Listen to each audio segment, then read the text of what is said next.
आदाब, नमस्कार, बहुत बहुत स्वागत आप सभी का। आप देख रहे हैं खास कार्यक्रम नजर और नजरिया। मैं हूं आपके साथ बुशरा खानम फहाद। आपको ये पता ही है कि एसआईआर पश्चिम बंगाल से लेकर 12 राज्यों और यूनियन टेरिटरी में कराया जा रहा है, लेकिन सबसे ज्यादा अगर कहीं पर बवाल होता हुआ नजर आ रहा है तो वो पश्चिम बंगाल है। पश्चिम बंगाल इसका एपी सेंटर बनता हुआ नजर आ रहा है।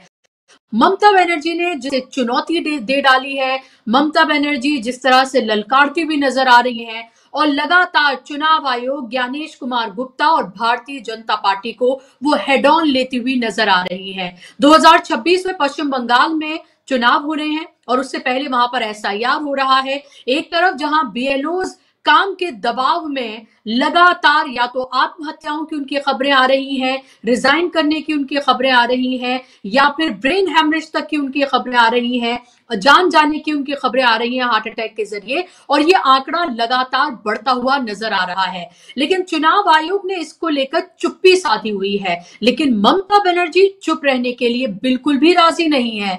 ममता बनर्जी ने आज रैली की और रैली करते हुए उन्होंने ये कहा है, सीधे तौर पर उन्होंने ये चुनौती दे डाली है भारतीय जनता पार्टी को कि पूरे देश में बीजेपी की वो नींव हिला देंगी, ये उनका कहना है। तो उन्होंने आज चुनाव आयोग और एसआईआर पर सवाल उठाए हैं। उन्होंने कहा कि एसआईआर के बाद जब मतदाता सूची का मसौदा जारी होगा तब लोगों को चुनाव आयोग और बीजेपी की तरफ से पैदा की गई आपदा का एहसास होगा।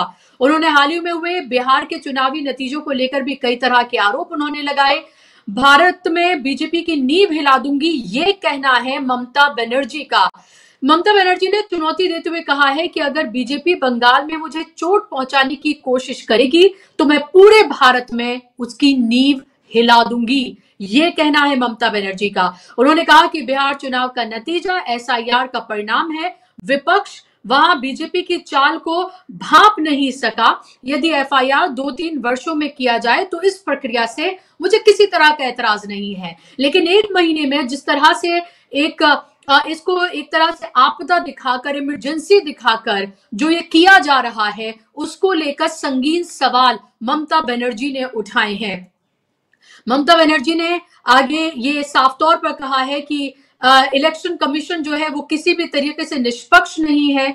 उन्होंने सवाल किया है कि क्या बीजेपी शासित राज्यों में एसआईआर का आयोजन ये दर्शाता है कि केंद्र ये स्वीकार करता है कि वहां पर घुसपैठिए मौजूद है। एसआईआर विरोधी रैली में उन्होंने कहा कि इलेक्शन कमीशन अब एक निष्पक्ष संस्था नहीं रह गई है, ये बीजेपी कमीशन बन गई है। बीजेपी राजनीतिक रूप से मेरा मुकाबला नहीं कर सकती और ना ही मुझे हरा सकती है, और इसीलिए ये एसआईआर कराया जा रहा है। उन्होंने सीधे तौर पर एसआईआर के जरिए ये कहने की कोशिश की है कि एसआईआर करा के पश्चिम बंगाल में सत्ता हासिल करना चाहती है भारतीय जनता पार्टी, और अगर उन्हें चोट पहुंचाने की कोशिश की गई तो वो पूरे नींव जो है वो पूरे भारत में, पूरे देश में भारतीय जनता पार्टी की हिलाकर रख देंगी। ये आज एक उन्होंने चुनौती दे डाली है।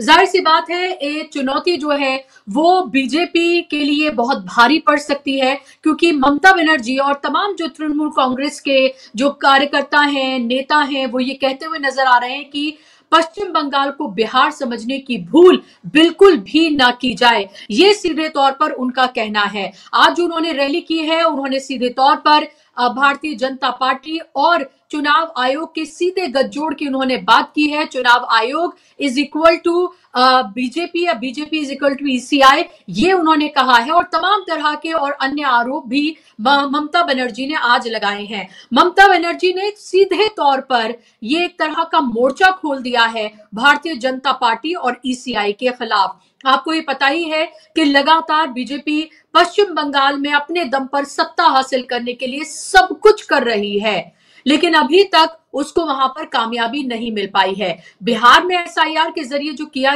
गया वो आपने देखा, उसका आपके सामने है। क्या पश्चिम बंगाल में ये करना मुमकिन होगा? क्योंकि बिहार में तो सरकार थी, आपको पता है कि एनडीए की सरकार थी, और वहां पर शासन तंत्र सबका इस्तेमाल किस तरह से किया गया, लेकिन क्या यही लेवल प्लेइंग फील्ड मिल पाएगा, या इस तरह की धांधलियां करने में बीजेपी इलेक्शन कमीशन क्या ये सब कुछ कर पाएगा? ये सवाल तो लगातार विश्लेषक उठा ही रहे हैं। इस सब के बीच एक और जो खबर है वो हो सकता है कि आपकी नजर से ना गुजरी हो, लेकिन मैं आपको बता दूं कि योगी आदित्यनाथ ने हर डिस्ट्रिक्ट में डीएम को ये कहा है, ये आदेश दिया है कि टेम्परेरी डिटेंशन सेंटर्स जो हैं वो उत्तर प्रदेश में बनाया जाए, घुसपैठियों को चुन चुन कर चिन्हित किया जाए और जब तक सारे वेरिफिकेशन ये तमाम चीजें नहीं हो जाती हैं तब तक उनका ये सीधे तौर पर कहना है कि उन लोगों को डिटेंशन सेंटर में रखा जाए। ये सवाल लगातार ये उठाए जा रहे हैं और ये विश्लेषक ये कहते हुए नजर आ रहे हैं कि दरअसल चोर दरवाजे से एसआईआर के जरिए एनआरसी लागू किया जा रहा है। तो लगातार ये कहा जा रहा है कि एनआरसी जो है वो लागू किया जा रहा है और अब ये जिस तरह की खबरें उत्तर प्रदेश से आ रही हैं ये कई तरह के सवाल तो खड़े करती हैं कि डिटेंशन सेंटर बनाने की जो बात कही जा रही है वो एसआईआर के जरिए क्या करने की कोशिश की जा रही है। दूसरी बात यह कि 12 साल से सत्ता में है भारतीय जनता पार्टी, राज्य में भी 2 टर्म की कह सकते हैं उत्तर प्रदेश में उनकी सरकार है और देश में तो है ही। ऐसे में सवाल ये उठ रहा है कि घुसपैठिए इतने बड़े पैमाने पर अगर यहाँ पर हैं तो ये किसकी नाकामी है।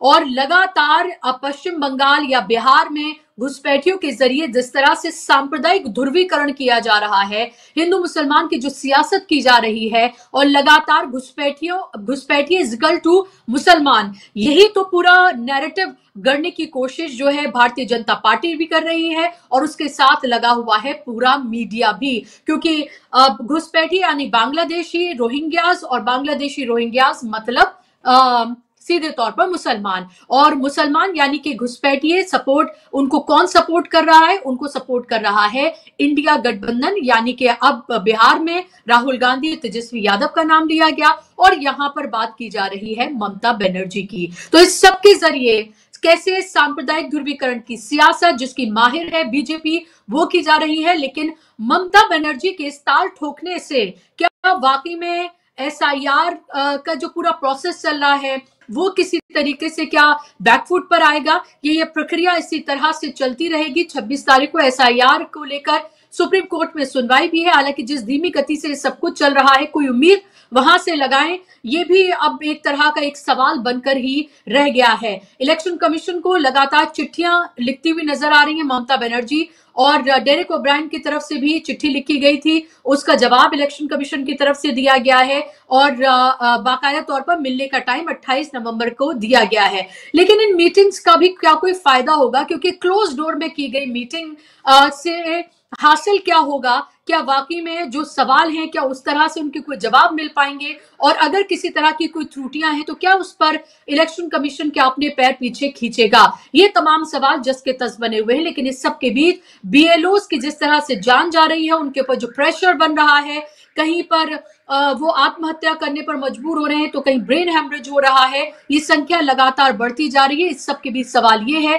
कि election commission Gyanesh Kumar Gupta SIR के जरिए आखिर हासिल क्या करना चाहते हैं और उसके पूरे मकसद पर एक बड़ा सवालिया निशान तो जरूर लगा ही हुआ है। आज इसी पर हम चर्चा करेंगे, इसी पर बात करेंगे। इस पर बात करने के लिए मेरे साथ खास मेहमान जुड़ गए हैं, स्क्रीन पर आप मेहमानों को ले आइए। मेरे साथ फिलहाल रविंद्र शिरोन जी हैं, सीनियर जर्नलिस्ट है, जाना माना चेहरा है, और मेरे साथ फराज शाकिब भी जुड़ गए हैं, पॉलिटिकल एनालिस्ट हैं। दोनों मेहमानों का बहुत बहुत स्वागत, इस्तकबाल। शुरुआत में रविंद्र जी आपसे करना चाहूंगी, ममता बनर्जी ने आज जो कहा है कि अगर मुझे चोट पहुंचाई तो पूरे भारत में भारतीय जनता पार्टी की नींव हिला देंगी, और उन्होंने बीजेपी और इलेक्शन कमीशन की मिलीजुली साठगांठ की बात कही है। जितनी एक्टिव वो नजर आ रही हैं, जिस तरह से हेड ऑन लेती हुई वो नजर आ रही है भारतीय जनता पार्टी और इलेक्शन कमीशन को, क्या इसका कोई फायदा आने वाले इलेक्शन में देखने के लिए मिलेगा? और क्या बिहार को बंगाल समझने की भूल ना की बंगाल को बिहार समझने की भूल ना की जाए, इसको इस सेंटेंस को किस तरह से देखा जाए? जी नमस्कार बुशरा जी। देखिए, ममता बनर्जी के पास भी ज्यादा विकल्प नहीं है, क्योंकि जिस तरह हम लोगों ने बिहार में देखा, जो स्थिति हुई है, चुनाव आयोग ने जिस तरीके से काम किया, एसआईआर की प्रक्रिया की शुरुआत से लेकर नतीजे आने तक लगातार निष्पक्ष चुनाव दिखा नहीं गई। चुनाव में हमको साफ दिखाई दिया कि चुनाव आयोग जिस तरीके से काम कर रहा है, और ये हर चीज हम लोगों ने बड़े करीब से देखी। तो उन स्थितियों को देख के ममता बनर्जी ये बात लगातार देख रही हैं कि एसआईआर की जो पूरी प्रक्रिया की जा रही है उसमें कितनी गड़बड़ियां हैं और वो क्यों की जा रही है, उसका मकसद भी साफ है। कुछ में ऐसा सवाल नहीं है कि समझ ना आए किसी को, सब कुछ क्लियर है। ममता बनर्जी को सीधे तौर पर हरा पाना चुनाव में बड़ा मुश्किल है, क्योंकि वहां की जो पॉलिटिकल सिस्टम है वो इस तरह का है, सोसाइटी ऐसी है, उसमें बीजेपी नहीं अपना इनरोड्स बना पाई है इतने सालों के बाद भी। तो उसका रास्ता अब क्या है कि ममता बनर्जी के वोट काटने की कोशिश की जाए, जैसे कि आरजेडी की गई थी, जैसे भी कांग्रेस पार्टी के किए थे बिहार में, वही तरीका यहाँ अपनाया जाएगा। अब दोनों पार्टीज में बिहार को बंगाल ना समझने के दो अंतर हैं। एक तो बिहार में आरजेडी ने, कांग्रेस पार्टी ने यात्रा तो निकाली, लेकिन उसके बाद जमीन पर उस तरीके से काम करते हुए वो लोग दिखे नहीं जैसे काम ममता बनर्जी ने किए हैं। ममता बनर्जी लगातार अपने बंगाल में उन्होंने, चाहे वोटर दीदी के नाम से उनके लोग काम कर रहे हों, या जमीन पर उन्होंने कई सारी ऐसी महिलाओं को इकट्ठा किया, खड़ा किया अलग अलग योजनाओं के तहत, जो उनके लिए लगातार खड़ी रही है। तो ऐसी स्थिति में वो पहले से ही इस बात को भाप गई, क्योंकि उनके पास वक्त था। बिहार चुनाव का भी उन्होंने देखा कि ये किस तरह से कार्रवाई कर सकते हैं एसआईआर के माध्यम से। सुप्रीम कोर्ट में उनकी पार्टी भी गई है और वहां पर कार्रवाई चली रही है। तो इस बीच में ममता बनर्जी का जो स्टाइल ऑफ फंक्शनिंग है वो एग्रेसिव है, वो आक्रामक है, और वो आक्रामकपन ही है जिसकी वजह से वो मुख्यमंत्री तक पहुंच पाई, क्योंकि उनकी जो लड़ाई लंबे समय तक रही वो तो कम्युनिस्टों के साथ रही, और कम्युनिस्ट पार्टी को उखाड़ फेंकने वाली महिला जो थी वो ममता बनर्जी, सिंगल हैंडेडली उन्होंने ये काम किया। तमाम जितने भी राजनीतिक चुनौतियां थी उनको खत्म करके किया, कांग्रेस पार्टी से बाहर आके किया। तो ये एक बड़ा काम जो उन्होंने किया था वो सारा इसी वजह से कर पाई, क्योंकि एक तो वो ईमानदार है, ऑनेस्टी है उनके पास। इतने लंबे समय में राजनीतिक लड़ाई लड़ रही हैं, मंत्री केंद्र में रही हैं, सांसद रही, फिर चीफ मिनिस्टर बन गई, लेकिन आज तक बिल्कुल बेदाग उनका चरित्र रहा है। उनके राजनीतिक चरित्र पर किसी तरह कोई दाग नहीं है, कोई सवाल नहीं उठा पाया, ना उन्होंने कोई पैसे इकट्ठे किए। आज भी वही कॉटन की साड़ी में घूमती हैं, आज भी वही हवाई चप्पल के साथ वो घूमते हैं। तो सही मायने में जो एक नेता को होना चाहिए कि जनता के लिए 24 घंटे काम करना, उस तरह की महिला के तौर पर पिछले लंबे समय से अपने आप को आगे बढ़ाया है या दिखाया है ममता बनर्जी ने। लेकिन दिक्कत यहाँ पर क्या है, हमारे जैसे मुल्क में जहां इतनी भाषाएं बोली जाती हैं, वहां पर इतनी जो ममता बनर्जी जैसे लोग हैं, क्योंकि वो हिंदी उतने अच्छे से नहीं बोल पाती हैं, तो उनको कभी लाइमलाइट मिलती नहीं है, उनको कभी दिखाया नहीं जाता कि वो कैसा काम कर रही हैं, कैसी ईमानदारी के साथ वो रहती हैं। तो ये एक बड़ी दिक्कत है, जिसकी वजह से ममता बनर्जी के बारे में, उनके कामकाज के बारे में उनके लोग यहाँ नहीं जानते। यहाँ पर क्या जानते हैं कि वो घुसपैठियों को शरण दे रही हैं, एक किसी जाति, एक समाज के एक वर्ग को आगे बढ़ा रही हैं। इस तरह के नेगेटिव प्रचार उनके बारे में किए जाते रहे हैं। उनके पॉजिटिविटी को कभी भी बंगाल के बाहर वैसे नहीं लोग पहचान पाते हैं, क्योंकि वो जो भाषाई एक दायरा रहता है, मुझे लगता है वो एक उसका बड़ा कारण है। अगर ममता बनर्जी भी इस बात पे फोकस करती कि उनको भी अपनी छवि को पूरे देश भर में निखारना है या बताना है ऐसे कि जिस तरह वो काम कर रहे हैं, तो शायद ऐसी स्थिति ना आती। और ये शायद इस वजह से लोग बंगाल की इस नेता के बारे में दूसरे इलाकों में कम जानते हैं। लेकिन वो जिस तरीके से लड़ाई लड़ती हैं, और जैसे रविंद्र जी, एक सवाल मेरा यह है कि ममता बनर्जी बहुत एग्रेसिव नजर आती हैं, और कहीं ना कहीं उनका स्टाइल ऑफ पॉलिटिक्स भी बीजेपी की तरह, यानी कि वो एक तरह से हमेशा, मतलब 365 डेज वो एक्टिव ही नजर आती हैं। कोई भी मसला हो, कहीं भी एक तरह से वो इस पर हेड ऑन लेते हुए जवाब देती हुई नजर आती हैं। मैंने खुद जाकर बंगाल इलेक्शन पिछली बार का पूरा जमीन से कवर किया था, लगभग 1-1.5 महीना, और मैंने वहां पर देखा कि कैसे जो महिलाएं हैं, खास तौर पर जब आप उनसे बात करें तो एक तरफा वो ममता बनर्जी के साथ खड़ी हुई वो नजर आती हैं। और एक बिहार और बंगाल की जो स्टाइल ऑफ पॉलिटिक्स है वो भी बिल्कुल अलग है, वहां के मुद्दे भी बिल्कुल अलग हैं, भाषा और कल्चर वो तो अलग है ही, और एक तरह से इंटेलेक्चुअल्स की धरती भी वो माना जाता है बंगाल, और वहां से जिस तरह के बड़े बड़े नाम निकलकर सामने आए हैं, इसीलिए बीजेपी को वहां पर पैर जमाना बहुत मुश्किल है, पूरी ताकत झोंक दी। आप ये देखिए, पिछली बार के इलेक्शन अगर आपको रविंद्र याद हो तो कैसे पूरी ताकत झोंक दी थी, लोकसभा इलेक्शन से लेकर असेंबली इलेक्शन तमाम जगह पर, लेकिन ममता बनर्जी को नहीं हिला पाए। तो क्या एसआईआर और उसके जरिए, पूरी प्रक्रिया के जरिए, क्या एक नए तरह की साजिश ये रची जा रही है ताकि ऐसे नहीं तो वैसे कर पकड़ा जाए? और क्या इसके जरिए ममता बनर्जी को हिला पाना क्या मुश्किल होगा? ये इलेक्शन क्या ममता बनर्जी के लिए सबसे मुश्किल इलेक्शन है? देखिए, ये इलेक्शन केवल ममता बनर्जी के लिए नहीं, जिस जिस राज्य में चुनाव होने वाला है वहां पे हर मुख्यमंत्री के लिए बहुत मुश्किल इलेक्शन है, और ओपोजिशन पार्टी के लिए उससे भी ज्यादा मुश्किल है, क्योंकि ये इलेक्शन हो चुका है। जैसे बिहार में हम लोगों ने देखा था, एसआईआर में फैसला हो गया था कौन मुख्यमंत्री बनेगा। अब यही स्थिति बंगाल में होने वाली है। बंगाल में कितने वोट कटेंगे, उस वोट को अगर रोक पाओगे तो ही आप चुनाव जीतेंगे, ये बात क्लियर है। क्योंकि बीजेपी के पास, जैसे आपने बताया, पूरा जोर पिछली बार लगाया था और हम लोगों ने भी देखा, इस बार भी वही स्थिति है, वो लोग पूरा जोर लगाएंगे, लगा रहे हैं। लेकिन 78 के आसपास सीटें उन्होंने पिछली बार जीती थी, उनमें से कितनी सीट्स रिटेन कर पाएंगे, कितनी सीट्स वो नहीं जीत पाएंगे, ये एक बड़ा सवाल है। पिछली बार 3 सीट से 70-75 सीट जाना तो बड़ी बात थी, इस बार उससे आगे की यात्रा करनी है, तो वो कैसे कामयाबी के साथ कर पाएंगे। अब जनमत वहां पर ऐसा नहीं दिख रहा, जनमत वहां ऐसा नहीं दिख रहा है कि बीजेपी अपने पैर मजबूती से जमा पाए। तो उसी की वजह से, उसी को पुख्ता करने के लिए, अपने स्थिति को मजबूत करने के लिए एसआईआर की कार्रवाई हो रही है कि अगर हम लोग ऐसे ना जीत पाए तो ऐसे जीतने की कोशिश की जाए। पूरी कवायद यही है और इसी की वजह से एसआईआर किया जा रहा है। क्योंकि देखिए, इसमें हमने उस दिन भी जिक्र किया था कि एक क्लोज उन्होंने, इलेक्शन कमीशन ने 11 नवंबर को एक ऑर्डर जारी किया और इसमें क्लोज बदल दिया। क्या था क्लोज? पहले था कि जो व्यक्ति जिस विधानसभा सीट पर रजिस्टर्ड है, जिस बूथ पर रजिस्टर्ड वोटर है, वो उसी का बीएलए बन सकता है, ठीक है। लेकिन बीजेपी के पास हर जगह वैसे शायद बीएलएज नहीं है, तो उन्होंने एक अपने कानून को शिथिल करवा लिया, अमेंडमेंट करवा लिया, चुनाव आयोग ने कर दिया। अब उस विधानसभा क्षेत्र में कोई भी व्यक्ति जो है वो पूरे विधानसभा क्षेत्र में कहीं का भी बीएलए बन सकता है। मतलब एक बूथ से लेके, पहले बूथ का व्यक्ति बनता था, अब कहीं का भी आदमी कहीं भी बन सकता है, वोटर हो।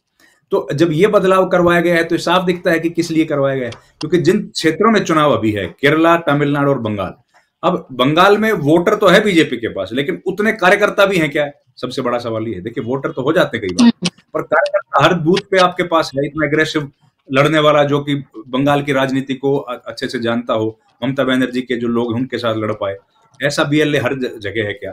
और तमिलनाडु, केरला में क्या स्थिति, वो तो हम लोग जानते ही हैं बड़े अच्छे से, वहां पर तो नहीं है। तो वहां पर नहीं है, इसलिए इस पूरे माहौल को देखते हुए उस जो नियम है उसको इन्होंने अमेंड करवाया है। तो ये तैयारी पूरी चल रही है उसी बात को लेके बुशरा जी। अब कि डायरेक्टली पाना संभव नहीं हो पा रहा है, तो ममता बनर्जी को किस तरीके से हराया जाए, और उस हराने की लड़ाई में ही इस तरह के सारे कयास हम लोग देख रहे हैं। और वो बात ममता बनर्जी जाहिर है हमसे बहुत बेहतर समझती हैं, तो उनका कैंपेन करने का स्टाइल, पॉलिटिक्स का जो स्टाइल है, अब उसमें और भी ज्यादा आक्रामकता हमको दिख रही है। क्योंकि उनका मतदाता, उनका वोटर जो है वो भी इसी तरह का है। उनके लिए भी बड़ा जरूरी है कि हम लोग ममता बनर्जी को इंटैक्ट रखें वहां पर। और ममता बनर्जी की जो राजनीति है, भाई ममता बनर्जी ने जो स्कीम्स लगाई हैं, अपने महिलाओं की बात की, उनमें से अधिकांश स्कीम्स ऐसी हैं कि महिलाओं को सपोर्ट करने वाली है। चाहे उनको महिलाओं को वो स्वावलंबी बनाने की योजना हो, उनको किसी तरह का इकोनॉमिक बेनिफिट्स देने की योजना हो, ढेर सारी योजनाएं ममता बनर्जी लंबे समय से चला रही हैं। और इसीलिए ममता बनर्जी के पास महिलाओं का अच्छा खासा वोट है, और इसी में उन्होंने वोटर दीदी का भी कॉन्सेप्ट इंट्रोड्यूस किया था। तो ये सब चीजें जो जीविका दीदी उधर है, उस तरीके का काम यहाँ पे किया है। तो इसीलिए ममता बनर्जी को एसआईआर से ही उखाड़ा जाने की कोशिश की जा रही है। डायरेक्टली बीजेपी के लिए उनको हटा पाना अभी भी बहुत मुश्किल काम है।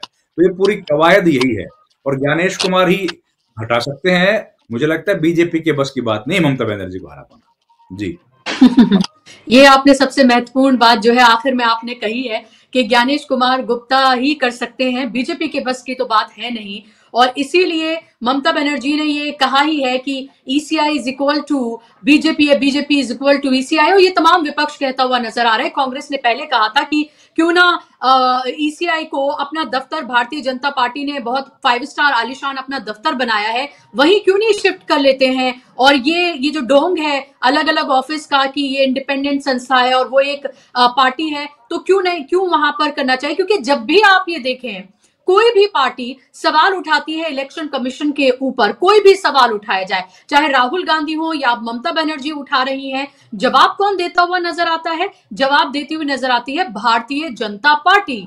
आखिर एसआईआर से, इस पूरी प्रक्रिया से क्या सिर्फ और सिर्फ भारतीय जनता पार्टी को एतराज नहीं है? और उसका फायदा, पहली लेबोरेटरी था बिहार, उसका फायदा सीधे तौर पर किसको मिला? भारतीय जनता पार्टी को मिला। 90% का स्ट्राइक रेट उनका आया, और अब यही प्रक्रिया पूरे के पूरे भारत में करने जा रहे हैं, और अब बिहार के बाद 12 राज्यों और यूनियन टेरिटरीज में किया जा रहा है। उत्तर प्रदेश में तो आपको ऐसा लग रहा है 27 में इलेक्शन है, अभी इमरजेंसी के तौर पर इसको ऐसे किया जा रहा है कि 1 महीने के अंदर नहीं हुआ तो ना जाने क्या आफत, आसमानी आफत कोई टूट पड़ेगी इस देश के ऊपर। और इस प्रक्रिया को ऐसे किया जा रहा है जो कि बहुत ही आसानी से, बहुत ही सरलता से, लोगों के लिए भी कोई परेशानी ना क्रिएट करके इसको किया जाना था। जैसे ममता बनर्जी ने भी कहा कि 6 महीने, साल भर, 2 साल लेकर अगर आप ये करते तो हम पूरा समर्थन इसका करते। पार्टियों को एसआईआर से प्रॉब्लम नहीं है, लेकिन जिस तरह से ये किया जा रहा है, जो प्रक्रिया अपनाई जा रही है, जो इमरजेंसी दिखाई जा रही है, और जिस बड़े पैमाने पर वोट काटे जा रहे हैं, उसको लेकर ऐतराज है। उसका फायदा सीधे तौर पर बीजेपी को मिल रहा है। ये तो अब कुछ ढकी छुपी बात ही नहीं है। अब मुझे लगता है इसको खुले तौर पर कहने की जरूरत है और बार बार कहने की जरूरत है। शाकिब, आप बिहार से हैं। बिहार का रिश्ता बंगाल से भी बहुत ही करीबी रहा है और है, और बेटी रोटी का भी कहते हैं कि वहां पर रिश्ता रहा है। बहुत बड़े पैमाने पर बिहारी बंगाल में मैंने देखा है जाकर टैक्सी वगैरह भी चलाते हैं, उत्तर भारतीय भी वहां पर जाते हैं। मेरा सवाल आपसे यह है कि ममता बनर्जी ने जिस तरह से आज चुनौती दे डाली है, जो ललकारा है आज सीधे तौर पर मोदी और अमित शाह को और चुनाव आयोग को भी, कितना बड़ा असर इसका देखने के लिए मिलेगा पश्चिम बंगाल में? और पश्चिम बंगाल, ममता बनर्जी का जो अग्रेशन है वो जाहिर सी बात है, हमने बिहार में हमने वोट अधिकार यात्रा देखी, वो सब कुछ हमने देखा, उसको किसी तरह से आप डिनाई नहीं कर सकते हैं। लेकिन जो बिना अपने लफ्जों को चबाए ममता बनर्जी जिस तरह से बातें करती हैं, वो कमी देखने के लिए मिलता है। और दूसरी बात कि पश्चिम बंगाल में एनडीए की सरकार नहीं है, ममता बनर्जी की सरकार है, और इसीलिए भी एसआईआर बिहार की तरह वहां करना भी मुश्किल तो होगा उनके लिए। इसीलिए कल हमने प्रोटेस्ट भी देखा, बीएलओज ने दफ्तर के बाहर जाकर इलेक्शन कमीशन के बड़े पैमाने पर प्रोटेस्ट किया है। और तीसरी बात कि उत्तर प्रदेश में जो ये एसआईआर जो कराया जा रहा है, देखिए एसआईआर चोर दरवाजे से एनआरसी, ये तो कहा ही जा रहा है। और अब डिटेंशन सेंटर की बात तो योगी आदित्यनाथ ने बोल ही दी है कि हर जिले में टेम्परेरी डिटेंशन सेंटर जो है वो बनाए जाएं। देखिए, बिहार में जो एसआईआर हुआ और बंगाल में जो एसआईआर हो रहा है, उसका बुनियादी फर्क यह है कि बिहार में जब एसआईआर चल रहा था तो आरजेडी के अलावा दूसरी किसी पॉलिटिकल पार्टी के, और या माले सीपीआईएमएल को अगर हम छोड़ दें तो उन 2 पार्टियों के अलावा और ज्यादा कांग्रेस या सीपीएम या सीपीआई के जो कार्यकर्ता हैं, वो जमीन पर इसकी मॉनिटरिंग उस तरह से नहीं कर रहे थे, जमीन पर उसको लेकर के इतना सीरियस नहीं दिखाई दिया। जबकि बंगाल में ममता बनर्जी अगर आज इतनी आक्रामक होकर कह रही हैं, जो भी बात कह रही हैं, वो चुनाव आयोग को कह रही है या भाजपा को कह रही है, क्योंकि उनके साथ उनका एक बहुत बड़ा बैकअप है। लाखों लोगों को उन्होंने अपनी पार्टी के, टीएमसी के लाखों लोगों को उन्होंने एसआईआर के काम में लगा रखा है। एसआईआर के काम में इन द सेंस के वोटर्स की मदद के लिए लगा रखा है, वोटर्स को असिस्ट करने के लिए अपने लाखों लोगों को लगा दिया है, और बाकायदा उनको तमाम फैसिलिटीज, लैपटॉप, वाईफाई, तमाम जो है वो ऑफिस खर्चा सब कुछ दिया जा रहा है उनको। और वो इस कोशिश में है कि किसी भी वोटर्स का, जो जेन्युइन वोटर्स है, उसका नाम एनरोलमेंट से छूट ना जाए। यानी आपने जो एसआईआर का क्राइटेरिया तय किया है, जो डॉक्यूमेंट्स आपने मांगे हैं, वो सब डॉक्यूमेंट्स आपको दिए जा रहे हैं, बाकायदा उनकी पावती ली जा रही है, बीएलओ से पावती ली जा रही है, ताकि कल को अगर आप ड्राफ्ट लिस्ट या टेंटेटिव ड्राफ्ट लिस्ट आप जारी करेंगे, उसमें अगर कुछ नहीं होगा तो बड़े पैमाने पर चुनाव आयोग में वो शिकायतें लेकर के टीएमसी के वर्कर्स जाएंगे और उन डॉक्यूमेंट्स को बाकायदा साबित करेंगे उनके टेबल पर कि देखिए ये डॉक्यूमेंट्स हमने फला फला नाम के साथ में ये लगाए हैं, आपने इनको कैसे निकाला। अब उन्होंने वहां बिहार में तो देखिए, बिहार में इन्होंने क्राइटेरिया बना रखा था परमानेंटली शिफ्टेड, डेथ और परमानेंटली माइग्रेटेड, और उसके बाद डुप्लीकेसी। देखिए, जबकि बुनियादी ये है कि डुप्लीकेसी रोकने के लिए कुछ दिन पहले, साल भर पहले, चुनाव आयोग ने एक पूरी मुहिम पैन इंडिया चलाई थी कि आधार को, वोटर आईडी कार्ड को आधार से लिंक किया जाएगा। तो जब आप आधार से वोटर आईडी कार्ड को लिंक कर रहे हैं तो एक एपिक नंबर को आप एक ही आधार से लिंक कर सकते हैं, दो एपिक नंबर तो आप कर ही नहीं सकते हैं। अगर आपने दूसरा एपिक नंबर करने की कोशिश की आधार से लिंक, तो वो तो बायोमेट्रिक डेटा है आपके पास में, वो तो फॉरेन डुप्लीकेट्स ही पकड़ लेगा। तो यही उस वक्त यही तर्क दिया गया था कि आधार से लिंक करने का मकसद ये है कि डुप्लीकेसी नहीं हो। एक एपिक नंबर आपका रजिस्टर्ड हो गया है, इस जो एपिक नंबर आपका आधार से लिंक्ड होगा वही एपिक नंबर आपका वैलिड होगा, चाहे आपके पास 4 वोटर आईडी कार्ड है, उससे बहस नहीं है। तो ये तमाम कवायद तो चुनाव आयोग पहले ही कर चुका था, लेकिन ये एसआईआर बिल्कुल एक गालिब का शेर है।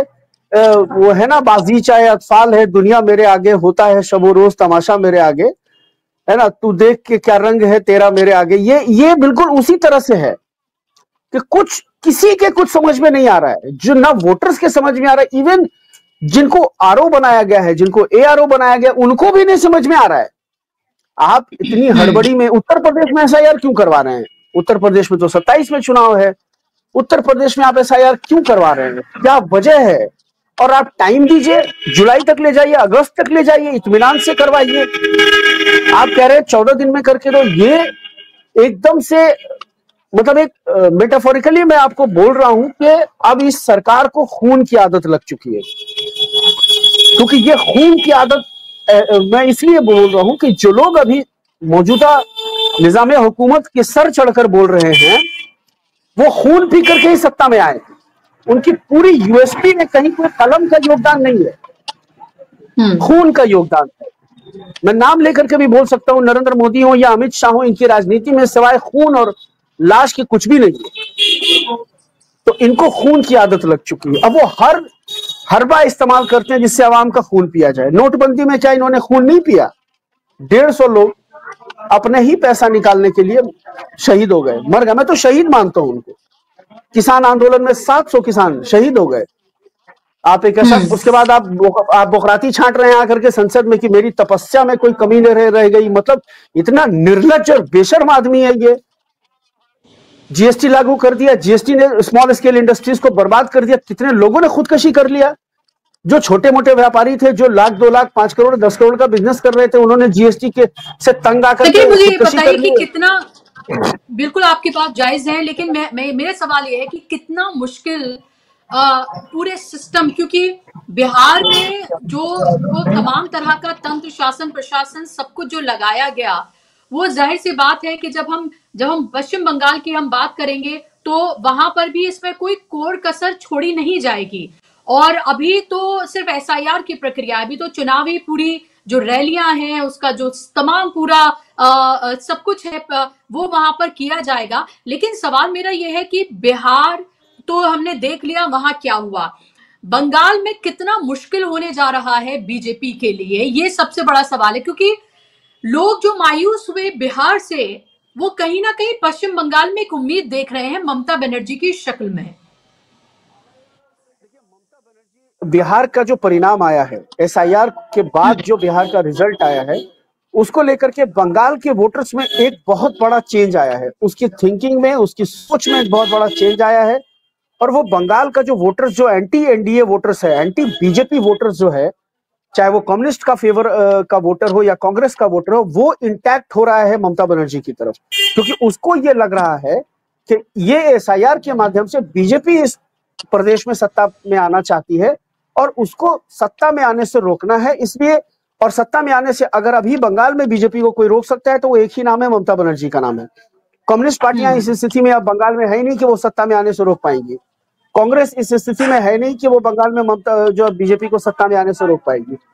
तो मुझे लगता है कि जो वोटर क्लास है, जो कम्युनिस्ट का भी वोटर है या जो कांग्रेस का वोटर है, वो उसकी गोलबंदी ममता बनर्जी के पक्ष में हो रही है कि इनको किसी भी तरह से, ये जो चोर दरवाजे से अब सत्ता में आने का जुगाड़ इन्होंने ढूंढा है, इनको किसी भी तरह से सफल नहीं होने देना। क्योंकि वो बिहार का परिणाम देख चुके हैं एसआईआर के बाद कि कैसे लैंडस्लाइड विक्ट्री मिली है। और अब तो एक के बाद एक जो फर्जीवाड़े वो सब सामने आ रहे हैं कि कहाँ कहाँ कितने नाम काटे गए और कितने मार्जिन से इनके राष्ट्रवादी जीते हैं। तो ये बंगाल के लोग इस मामले में ऐसा नहीं है कि बिहार के लोगों से ज्यादा मतलब वो कोई कम जागरूक हैं। वहां तो राजनीति और आप देखिए कि किस तरह से वहां भी बीजेपी ने अपनी मशीनरी लगा रखी है। मध्य प्रदेश से खबर आई है, दतिया जिले से खबर आई है कि बीजेपी का नेता, प्रखंड लेवल का नेता बीएलए बना हुआ है, सरकारी नियुक्ति हुई है उसकी, सरकारी नियुक्ति हुई है उसकी। और जब कांग्रेस ने इसको लेकर के भंडाफोड़ किया है तो डीएम की सफाई आई है कि नहीं, धोखे से हो गया है, गलती से हो गया और हमने नीचे अधिकारी से स्पष्टीकरण मांगा है। भाई गलती से अगर हो गया है, बीजेपी का जो कार्यकर्ता है उसको तुमने सरकारी नौकर समझ के एसआईआर के काम में लगा दिया, कांग्रेस के कार्यकर्ता को क्यों नहीं समझा? ये गलती कांग्रेस के किसी कार्यकर्ता के लिए भी तो हो सकती थी ना, ये बीजेपी के कार्यकर्ताओं के लिए क्यों ये गलती हुई? तो जब भंडाफोड़ हो गया है तो सिर्फ स्पष्टीकरण मांगा है। तो ऐसा उन्होंने कहाँ नहीं किया होगा, ये तो कहिए कि ये पकड़े गए। मतलब एक होता है ना कि हम पकड़े गए हैं तो अब तो कुछ तो करना है, अगर जब तक नहीं पकड़े गए तब तक इसको परंपरा बना के रखो। क्या पता बिहार में भी इन्होंने ये काम किए होंगे कि जो इनके कार्यकर्ता हैं उनकी सरकारी नियुक्तियां की होंगी, चिट्ठी दिया होगा बाकायदा, ताकि वो वोटर्स के बीच में जाए तो वो दिखाएं कि नहीं हम सरकार की तरफ से आए हैं। तो और ये सब शकीब बंगाल में करना तो पॉसिबल नहीं होगा, क्योंकि जितने एक्टिव कार्यकर्ता ममता बनर्जी के हैं, जितने एक्टिव ममता बनर्जी हैं और जितने सपोर्टर्स उनके एक्टिव हैं, आप भी देखिए कि हर उसमें सुप्रीम कोर्ट में भी गए हैं, चुनाव आयोग की चिट्ठी लिख रहे हैं, जमीन पर भी नजर आ रही हैं, कार्यकर्ता भी एक्टिव हैं। और ममता बनर्जी ने एक तरह से चौतरफा जो मोर्चा उन्होंने खोला है, तो पता नहीं इसका नतीजा क्या होगा, लेकिन फिलहाल ऐसा लग रहा है कि वो किसी भी तरीके से अब सरेंडर करने के लिए बिल्कुल तैयार नहीं है, वो आखिरी दम तक खेलने के लिए तैयार है, ये साफ तौर पर दिख रहा है। नहीं करेंगी सरेंडर, तो तेजस्वी ने भी नहीं किया। आप कहेंगे सरेंडर तो बिहार में राहुल गांधी ने भी नहीं किया, तेजस्वी ने भी नहीं किया, तो ममता सरेंडर कर जाएंगी ये मुमकिन नहीं है। ममता लड़ेंगी और अंतिम दम तक लड़ेंगी। और ममता एक जुझारू महिला है, उसमें कोई शक नहीं है।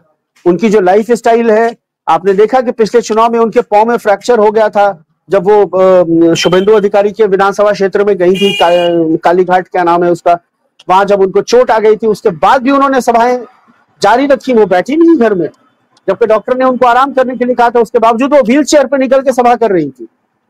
तो इतनी आसानी से, और सरकारी मशीनरी का दुरुपयोग करके ये बंगाल में फर्जीवाड़ा कर लेंगे।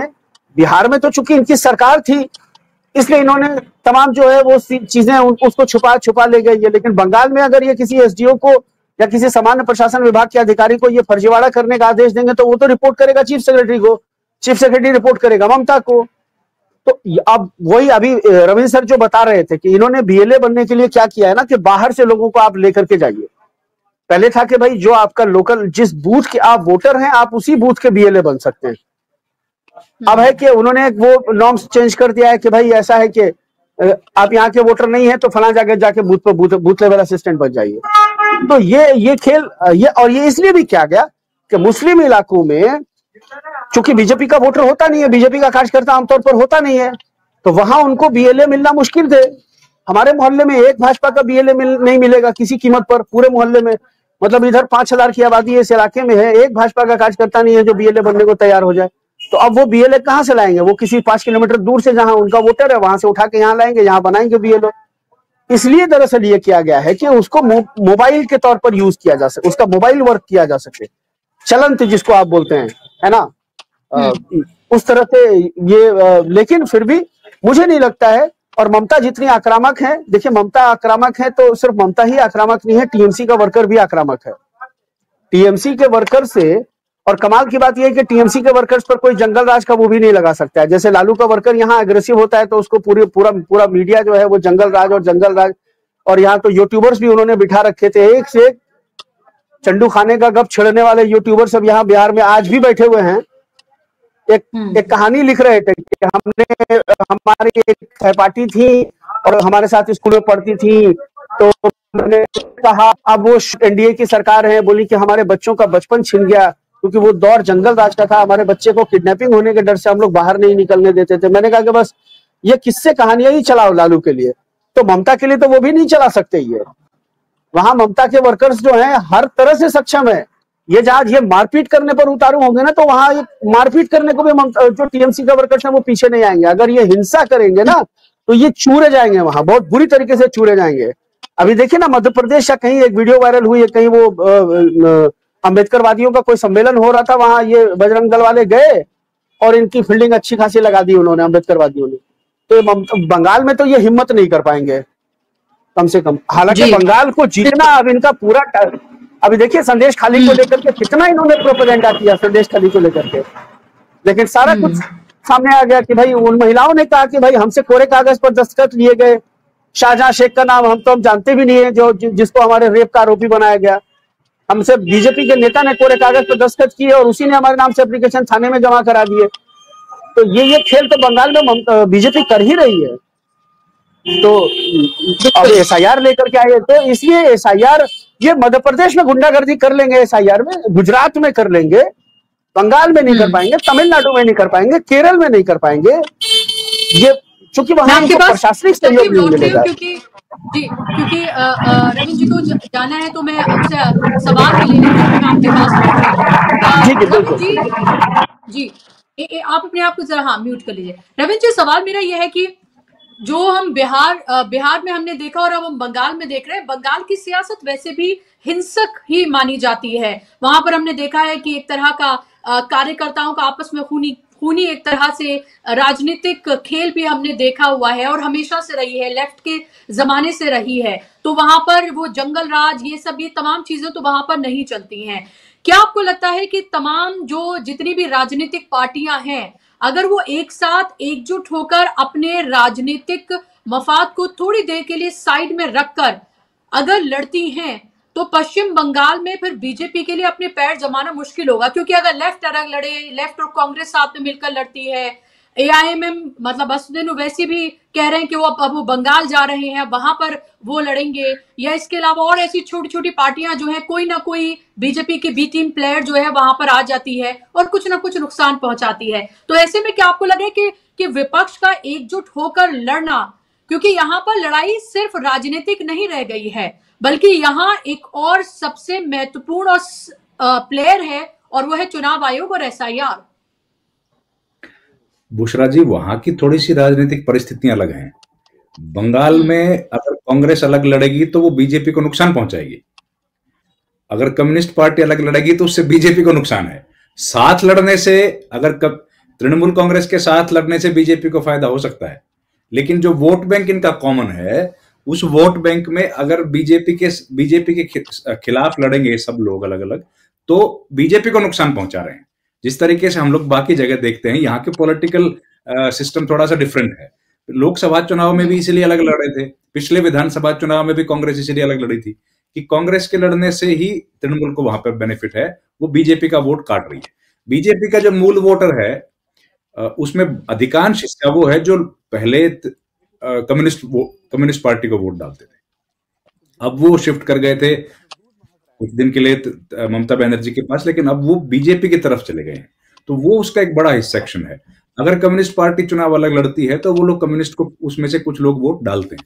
मुझे लगता है ये वहां इसलिए थोड़ा सा असदुद्दीन ओवैसी का नुकसान तो हो सकता है, क्योंकि वो एक एग्रेशन है, यूथ को अपनी तरफ अट्रैक्ट करते हैं मुसलमान समाज में, तो वो नुकसान तो हो सकता है ममता बनर्जी को, क्योंकि उनका कोर वोट है जो उनको सपोर्ट करता है। दूसरा, हम लोग जो बात कर रहे हैं कि 27 में विधानसभा चुनाव है उत्तर प्रदेश में, और एसआईआर की जल्दबाजी क्या है?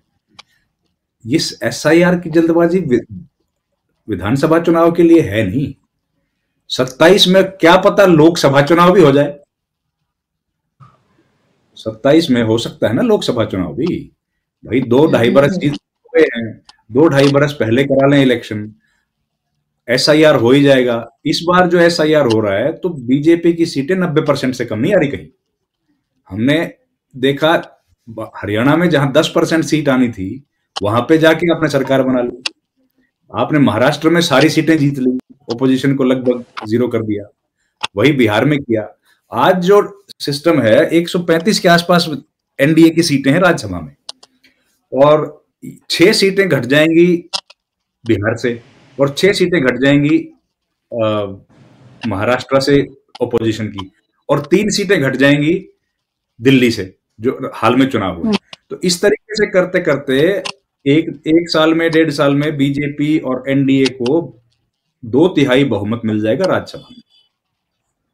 और वही स्थिति अगर बीजेपी चाहेगी तो वही स्थिति उनको मिलेगी 2027 में, अगर ये लोग लोकसभा चुनाव करा लेते हैं, मध्यावधि चुनाव।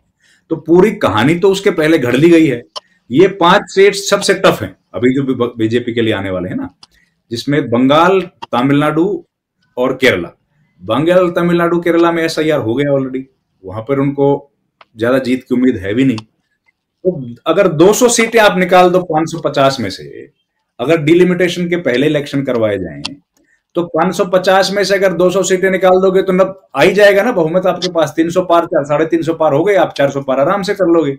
तो वो स्थिति बन जाए, बीजेपी उस तरफ काम किया जा रहा है ये ज्यादा। और अखिलेश यादव सबसे बड़ा टारगेट 2 ही है। अखिलेश यादव, बंगाल तो है इस बार, अगली बार जो ये लोकसभा चुनाव को लेके या विधानसभा चुनाव को लेके असली टारगेट अखिलेश यादव है। और उसके अलावा महाराष्ट्र का टारगेट था, महाराष्ट्र का तो निपटा दिया, अब बच गया अखिलेश और ममता। अखिलेश के, क्योंकि अखिलेश ने ही बीजेपी को 240 पे रोका सही महीने में, और अखिलेश यादव को इस बार उसी तरीके से नेस्तनाबूद करने की पूरी प्लानिंग कर ली हुई है जैसे कि 2014 में 73 सीट जीत के की थी। तो अब कहानी उसकी तरफ जा रही है। मुझे लगता है बंगाल तो, बिहार तो कोलेटरल डैमेज है, बिहार और ये बाकी स्टेट्स जो होने वाले हैं ना, इसमें तो कुदरती तौर पे हो गया। असली कहानी अब SIR की जो है वो है बड़े लोकसभा चुनाव को लेकर। कि लोकसभा चुनाव से इसीलिए बड़ी की जा रही है कि 2027 तक, अब देखिए 26 में 12 स्टेट्स की हो गई, मई तक हो जाएगी 12 स्टेट्स की, और ये खत्म होते ही घोषणा कर दी जाएगी बचे हुए स्टेट्स की। और इसी तरीके से 3-4 महीने में वो निपटा लेंगे। पूरे हिंदुस्तान में SIR हो गया। जब पूरे हिंदुस्तान में SIR हो गया तो उसके बाद तो ज्ञानेश कुमार के पास से चुनाव कराने का काम बचेगा, वो चुनाव करवा लेंगे। और चुनाव अगर वो खत्म हो गया, उसके बाद जिस तरीके से अब ये मान के चलिए जो SIR हो रहा है उसमें सीटें कम नहीं आ रही, और सीटें कम लोकसभा विधानसभा में इसीलिए नहीं आ रही है कि जितनी ज्यादा सीटें विधानसभा में जीतेंगे उतने राज्यसभा सदस्य बनेंगे, और जितने राज्यसभा सदस्य बनेंगे तो आप पूरी पार्लियामेंट, लोकसभा में तो जीत ही सकते हो ना, लोकसभा में तो डायरेक्ट वोटिंग है, लोकसभा में तो आप लोग जीत जाओगे, आराम से जीत जाएगी।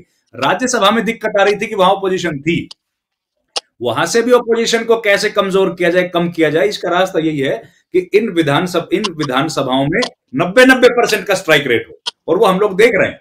दिल्ली में पूरा साफ कर दिया, और महाराष्ट्र और ये एग्जाम्पल है उसके। अब छोटे मोटा कहीं बचेगा विपक्ष कहने भर के लिए, जिनके पास बहुत ताकत नहीं होगी, वो किसी बिल को स्टॉल नहीं कर पाएंगे, वोल्ट नहीं कर सकेंगे, तो वो उतना ऑपोजिशन बना रहेगा। और बाकी लोकसभा राज्यसभा में पूर्ण बहुमत होगा, और बहुमत 2/3 होगा। आज जो बिल लेके आ रहे हैं, कॉन्स्टिट्यूशन अमेंडमेंट बिल्स हैं जो पास नहीं करवा पा रहे, उन सब बिलों को धड़ाधड़ पास करवा लिया जाएगा। और इसके लिए मुझे लगता है 2027 में, वैसे भी 7 विधानसभाएं हैं, 7 विधानसभाओं के चुनाव होने हैं 2027 में, जिनमें हिमाचल और गुजरात का है दिसंबर के महीने में, और ये 5 स्टेट्स जो हैं, पंजाब, उत्तराखंड, उत्तर प्रदेश, मणिपुर और गोवा, ये होने हैं फरवरी मार्च में 2027 के, और राष्ट्रपति का चुनाव भी उसी साल होना है।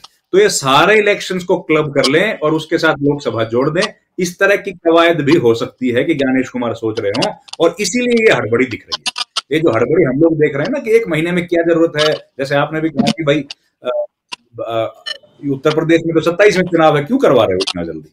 उत्तर प्रदेश में 27 में चुनाव एक नहीं है, 2 चुनाव भी हो सकते हैं, हो सकता है दोनों ही चुनाव इकट्ठे हो जाएं। 27 की कहानी है, हम लोगों को लगता है टारगेटेड है, और हर चीज देखिए प्लान्ड है। बीजेपी तो इस तरह काम करती है, वो हर चीज प्लान्ड करती है। तो ये कोई बड़ी बात नहीं है कि हम लोग बहुत जल्द ये देखें होता हुआ। और इस बीच अगर आ गया 1 नेशन 1 इलेक्शन, तो उसकी भी कोई बड़ी बात नहीं है। हालांकि चलिए वो कॉन्स्टिट्यूशन अमेंडमेंट है, शायद ना पारित हो पाए, लेकिन अब नहीं होगा तो फिर 2027 में अगर विधानसभा लोकसभा चुनाव हो गए तो उसके बाद हो जाएगा। क्योंकि इस बार तो बीजेपी, ये बात देखिए इस तरह से चल रहा है, उसमें बीजेपी अब इतनी परसेंट जितनी लड़ेगी उसमें 90% जीतेगी। ये बात आप देखिए, उतनी % सीटें जीतने की संभावना इनकी पूरी है। थोड़ा सा आप ये जहां पर चैलेंजिंग है, 200 सीट छोड़ दो, अगर चैलेंज है तो 200 सीट पर फाइट होगी, बाकी सीट क्लियर है। अभी भी बहुत सारी सीट पे क्लियर है। आप राजस्थान को इस बार छोड़ दीजिए, ये तो राजस्थान, गुजरात, हरियाणा, दिल्ली, उत्तराखंड, उत्तरांचल में लगभग 90%, 100%, मध्य प्रदेश में सारी सीटें जीती हैं। तो उसमें ऐसी स्थिति में अगर एसआईआर भी हमने करवा लिया, अपनी मर्जी का एसआईआर हो गया, तो कौन सी बड़ी बात है कि और दोबारा से आप 100 सीटें ना जीत जाओ, सारी सीटें जीत जाएंगे, अखिलेश यादव भी नहीं जीत पाएंगे चुनाव। तो कोई बड़ी बात नहीं है ऐसा होना, हो सकता है ये उसके लिए तैयारियां चल रही हैं। हम लोग तो कयास लगा रहे हैं, बाकी तो बुशरा जी, ज्ञानेश जी बताएंगे। जी बिल्कुल। और ये बातें हम भले ही यहाँ पर इस डिस्कशन में इसका ये हिस्सा हो, लेकिन आप ये सोचिए कि ये कितनी खतरनाक स्थिति की तरफ ले जाते हुए नजर आ रहे हैं।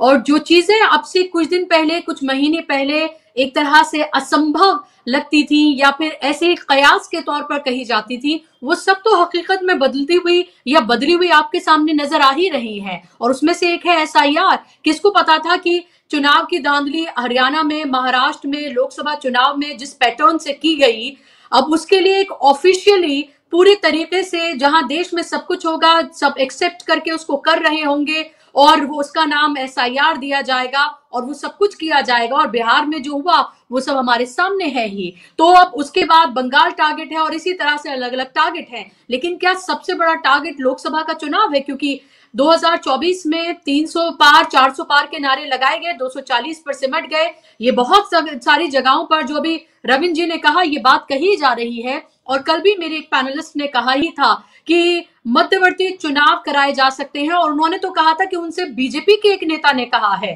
तो आप सोचिए, ये बातें ऐसी ही नहीं है कि कोई कयास के तौर पर कही जा रही हैं। और अगर आग है तो अगर धुआं है तो कहीं ना कहीं आग तो जरूर लगी होगी। ये ऐसी बातें नहीं हो रही हैं। शाकिब, आपको क्या लगता है? आप इसका किस तरह से एनालिसिस करते हैं? क्या आपको लग रहा है धीरेन्द्र शास्त्री जैसे लोग, जिनको पूरी तरह से सत्ता का संरक्षण प्राप्त है, वो खुले तौर पर हिंदू राष्ट्र के लिए वो यात्रा निकालते हैं, वीवीआईपी ट्रीटमेंट उनको मिलता है, एक्ट्रेसेस और तमाम जो क्रिकेटर्स वगैरह उनके साथ बैठकर उनके साथ बिल्कुल इन तमाम बातों को कहते हुए नजर आते हैं। आज हमने देखा कि कैसे ध्वजारोपण जो है वो किया गया। तमाम तरह की बातें वो कही जा रही हैं। आरएसएस तो इन तमाम बातों को कहता ही रहा है। बीजेपी का जाहिर सी बात है एजेंडा रहा ही है। हालांकि अमित शाह ने कहा था कि कभी ऐसा नहीं होगा, ये देश संविधान से चलता है, वो चलता रहेगा। लेकिन जिस तरफ ये तमाम चीजें जा रही हैं वो कितनी डेंजरस हैं, और क्या देश मध्यवर्ती चुनाव की तरफ बढ़ रहा है? आशंका तो ये थी कि शायद इंडिया गठबंधन कोई खेल करे, लेकिन क्या अब ऐसा लग रहा है कि बीजेपी एसआईआर के जरिए कुछ करेगी और फिर जो उनके तमाम मंशाएं हैं, जो उनके तमाम ड्रीम्स हैं उनको क्या वो पूरा करेंगे? फिर कह रहे हैं उस बात को किसी भी तर्क के साथ काटा नहीं जा सकता है। उसमें हकीकत है और उन संभावनाओं से आपको इनकार करने का कोई वाज़ेह जो है तर्क भी समझ में नहीं आता है।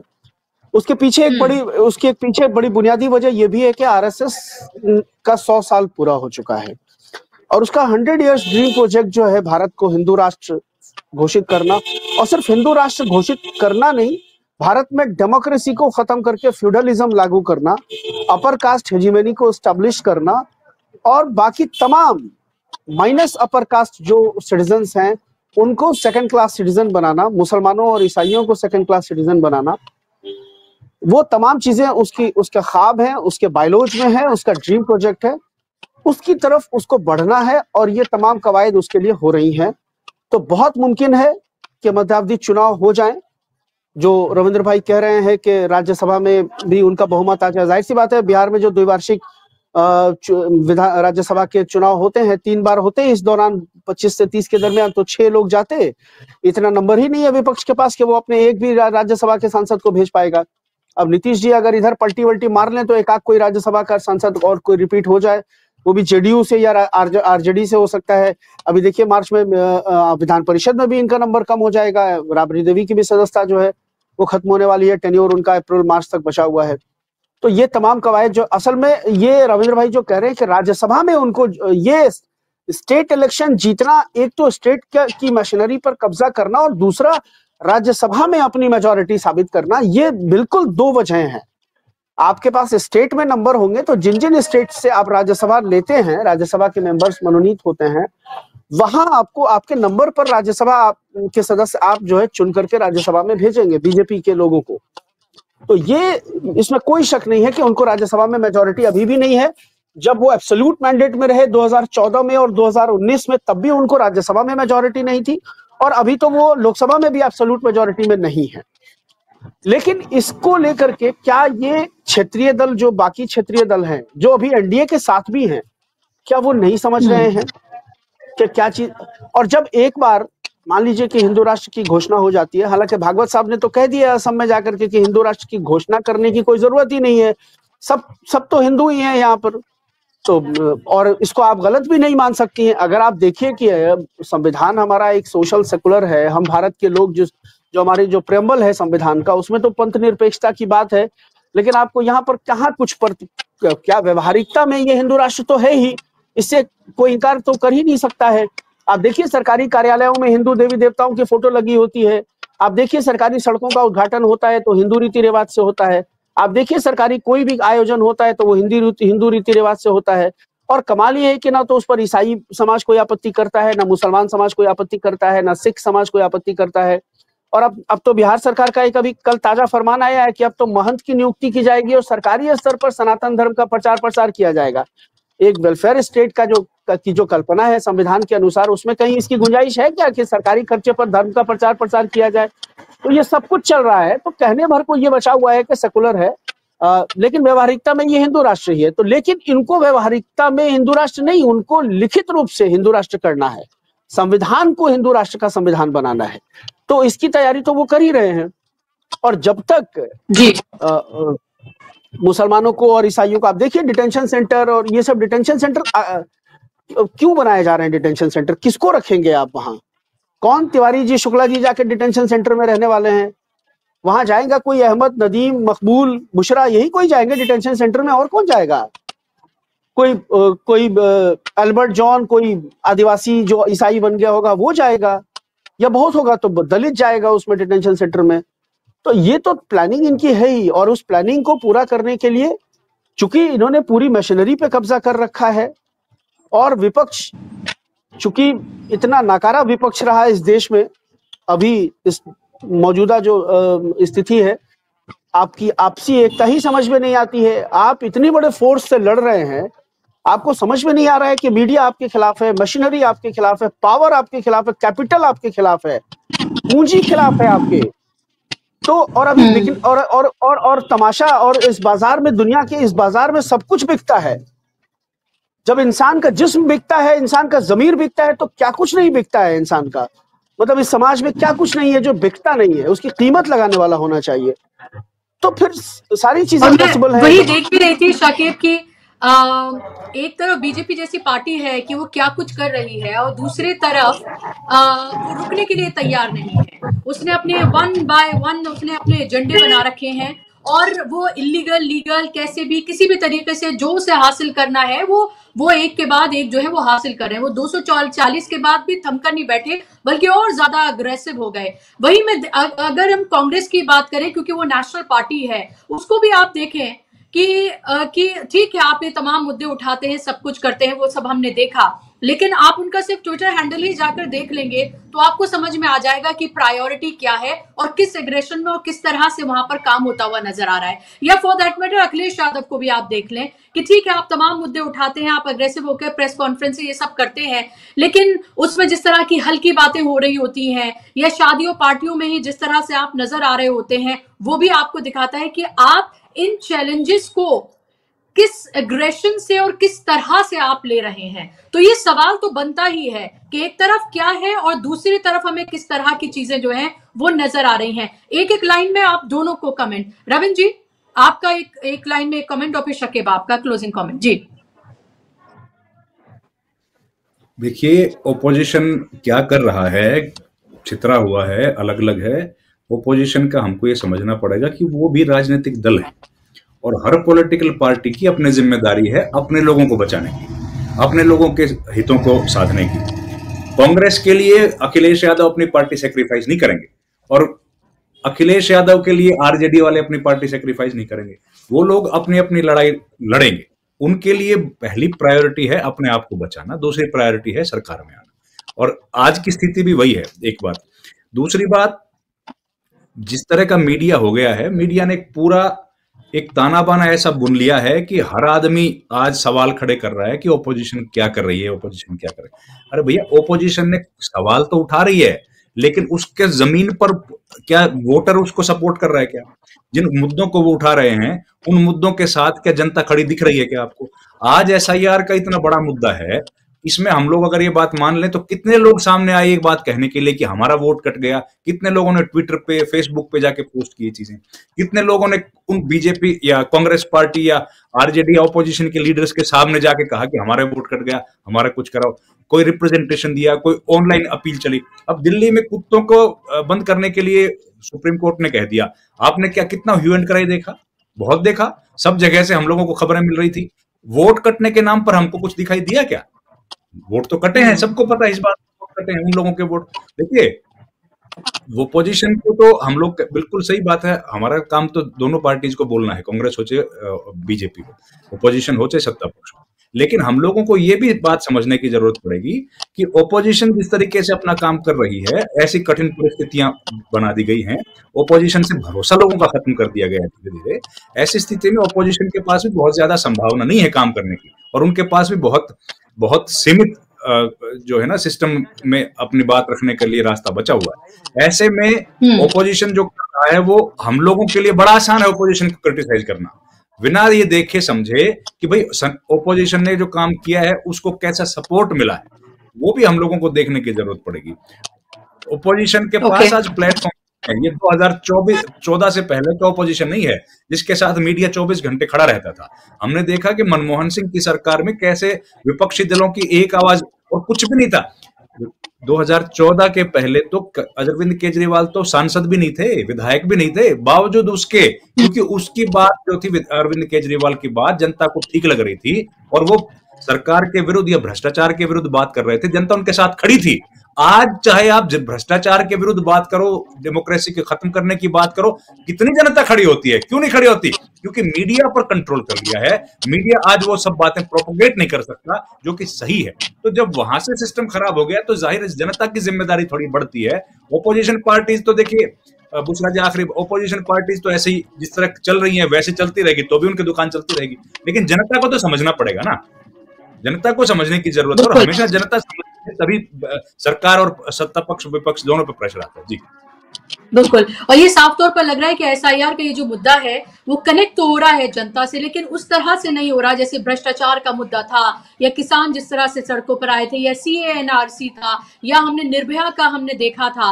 वो जो इमोशनली कनेक्ट होकर एक साथ सबको लगा ये हमारा मुद्दा है, वो शायद एसआईआर के साथ कनेक्शन नहीं हो पा रहा है। और क्योंकि लग रहा है कि एक वर्ग है जो 10% 15% है, वो इफेक्ट हो रहा है। अगर पूरे बिहार में भी देखें कि कितने लाख वोटर जो है उनको काटा गया, तो वो कितना बड़ा हिस्सा है उसका, वो देखने वाली बात है। तो ये जरूर है, लेकिन ये भी है कि विपक्ष में भी और ज्यादा अग्रेशन, और अग्रेशन मेरा ये नहीं कि सड़कों पर आकर आप बवाल मचा दें, लेकिन एक जो राजनीति करने का तरीका है उनको उस पर भी रीथिंक करने की तो जरूर जरूरत है ही। सॉरी शकीब, आपको मैं वक्त नहीं दे पाऊंगी, वक्त की कमी है। मैं फिर अगले शो में सही बहुत बहुत